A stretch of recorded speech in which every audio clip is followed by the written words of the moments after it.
जय हिंद दोस्तों। आज की क्लास में हम पढ़ने वाले हैं कक्षा 10वीं का गणित, प्रश्नावली 3.5 और सवाल नंबर 4। तो सवाल नंबर 4 में कुल मिलाकर के 5 सवाल है, यानी कि आज की क्लास में हम एक नंबर पढ़ेंगे। तो आइए सवाल नंबर 4 में क्या लिखा हुआ है उसको पढ़ लेते हैं। सवाल नंबर 4 का क्वेश्चन थोड़ा लंबा है, हम पढ़ देते हैं और आप लोग स्क्रीन पर भी देख सकते हैं।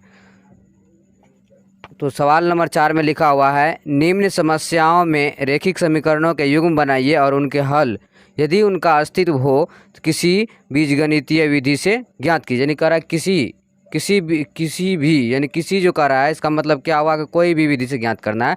जस्ट एग्जांपल के लिए दे दिया है यहाँ पे बीजगणितीय विधि, तो हम किसी भी विधि से ज्ञात कर सकते हैं। तो चलिए सवाल नंबर 4 का 1 नंबर में क्या लिखा हुआ है, एक छात्रावास के मासिक व्यय का एक भाग नियत है तथा शेष इस पर निर्भर करता है कि छात्र ने कितने दिन भोजन लिया है। जब एक विद्यार्थी ए को जो 20 दिन भोजन करता है 1000 रुपया छात्रावास के व्यय के लिए अदा करने पड़ते हैं, जबकि एक विद्यार्थी बी को जो 26 दिन भोजन करता है छात्रावास के व्यय के लिए 1180 रुपया अदा करने पड़ते हैं।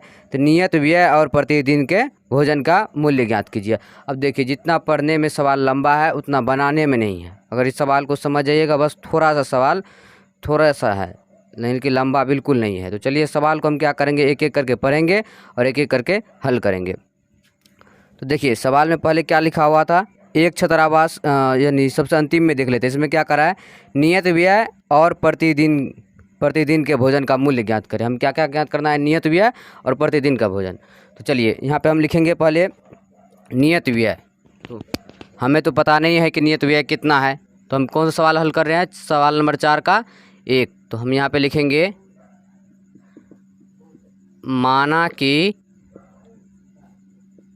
नियत व्यय। तो नियत व्यय हमें पता नहीं, हमें निकालना है, तो हम क्या करेंगे, इसको x मान लेंगे। उसके बाद कह रहा है प्रतिदिन जो भोजन करता है उसका कितना है, तो उसको भी मान लेंगे। तो हम लिखेंगे यहाँ पे माना कि प्रतिदिन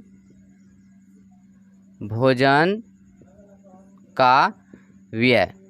जब इसको x मान लिए तो इसको क्या मान लेंगे, y। अब चलिए सवाल में क्या करा है उसको देख करके और यहाँ पर बनाते जाएंगे। तो पहले यहाँ पे दिया हुआ है, एक छात्रावास के मासिक व्यय का एक भाग नियत है, यानी एक भाग कितना है, यानी यहाँ पे माने नियत x, यानी ये सब में रहेगा, नियत है। उसके बाद तथा शेष इस पर निर्भर करता है कि छात्र ने कितने दिन भोजन लिया। जब एक विद्यार्थी ए को जो 20 दिन भोजन करता है 1000 रुपया छात्रावास के व्यय के लिए अदा करने पड़ते हैं। कितने दिन करता है, तो 20 दिन भोजन करता है। अब देखिए ये जो नियत है ये तो लगता ही है, तो हम लिखेंगे यहाँ पे ये लगता ही है। उसके बाद कर रहा है 20 दिन, तो हम यहाँ पे देखेंगे कि प्रतिदिन यानी एक दिन भोजन का व्यय कितना है, y। तो उसमें कितना कर रहा है 20 दिन, तो लिखेंगे 20y। एक दिन का y तो 20 दिन का 20y। फिर कुल मिलाकर कितना रुपया लग रहा है, तो 1000 रुपया लग रहा है। तो यहाँ पे लिखेंगे इकाई दुहाई सिकरा हज़ार, 1000 रुपया। अब देखिए हमारे पास ये क्या बन चुका है, समीकरण 1। इसको हम लिखेंगे समीकरण 1, ये समीकरण बन चुका है। अब हम दूसरे स्टेप देखेंगे। तो चलिए दूसरे स्टेप में क्या करा है, जबकि एक विद्यार्थी बी को जो 26 दिन भोजन करता है छात्रावास के व्यय के लिए 1180 रुपया अदा करने पड़ते हैं। कितना दिन, 26 दिन। अब देखिए यहाँ पे ये नियत तो है ये x, तो ये नियत ही रहेगा। 26 दिन का रहा है तो एक दिन का y है, तो 26 दिन का 26 हुआ है। और कितना रुपया लग रहा है उसको, 1180 रुपया। तो ये क्या आ जाएगा, समीकरण 2। अब देखिए समीकरण 1 और समीकरण 2 निकल चुका है। अब हम इसमें जो कोई भी नियम, प्रतिस्थापन विधि हो गया, बीजगणितीय विधि, विलोपन विधि जो हो सो लगा सकते हैं। तो हम क्या करते हैं, इसमें विलोपन विधि से बनाते हैं। क्यों, विलोपन विधि थोड़ा सा छोटा रहता है, विलोपन विधि बड़ा नहीं रहता है। तो हम क्या करेंगे, विलोपन विधि से बनाएंगे।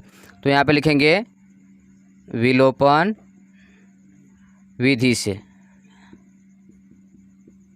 अब देखिए पहला समीकरण क्या है, x + 20y बराबर का इकाई सिकरा हज़ार 1000, ये क्या है समीकरण 1। दूसरा क्या है, x + 26y बराबर 1180, ये क्या आ जाएगा, समीकरण 2। अब देखिए हमें क्या करना पड़ता था विलोपन विधि में, यानी कि ये चिन्ह बदल गया है हर एक जगह का। तो इसमें क्या करना पड़ता था, इन दोनों को सेम करना पड़ता था। तो यहाँ पे देखिए ये तो है, ये हमेशा से मतलब पहले से ही है ये x, और यहाँ पर भी x है, तो इसको कुछ नहीं करना है, बस ऐसे रहने देना है।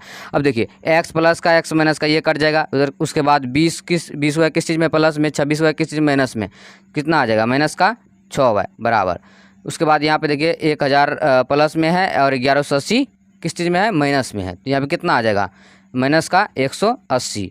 देखिए माइनस माइनस कैंसिल, तो y बराबर आ जाएगा 180 बटा में 6, कट के कितना आ जाएगा y बराबर 30।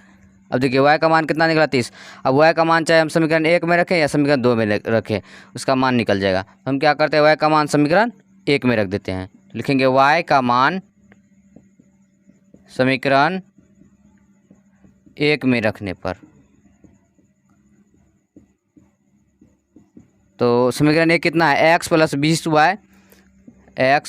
20y बराबर 1000, ये है समीकरण 1। तो हम क्या कर रहे हैं, y का मान इसमें रख रहे हैं, तो x प्लस 20 गुना y की जगह पर कितना आया 30, तो यहाँ पे लिखेंगे 30 बराबर कहाँ दाएं से रहा जाए 1000। अब देखिए x प्लस जब 20 को और 30 को गुना करेंगे कितना आ जाएगा 600 आ जाएगा बराबर का 1000।